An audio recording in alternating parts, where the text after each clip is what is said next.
हैं कि उनके ऊपर वाक़अतन जादू होता है, उनके ऊपर जादू असरअंदाज हो चुका होता है, उनके ऊपर जादू चल चुका होता है। और कुछ ऐसे मरीज़ भी होते हैं कि उनके ऊपर जादू नहीं होता, जादू का असर नहीं होता, उनको वहम होता है। वो आपको कैसे पहचान होगी, मैं आपको आज कुछ बातें बताऊंगा, आपको अलामात, सिम्टम्स बताऊंगा, वो आपने मद्देनजर रखनी है। आपको आसानी हो जाएगी कि ये हमारा मरीज जो है वो आया कि जादू से मुतासर हुआ है, जादू उसके ऊपर हुआ है, या ये वहम का मरीज है, इसको सिर्फ वहम ही है, इसको जादू नहीं है।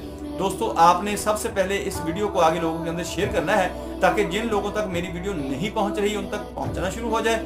और आपने इस वीडियो को अच्छी तरह देखना है, सुनना है, समझना है, आपको बहुत ज़्यादा फायदा होगा। और इसके आखिर में मैं थोड़ा सा अमल आपको रिकॉर्ड करके दे दूंगा, ताकि आपको इस मरीज़ का इलाज करना भी मुमकिन हो जाए और आपके लिए पॉसिबल हो जाए कि आप इस मरीज़ का इलाज कर सकते हैं, बेशक वो जादू का मरीज़ हो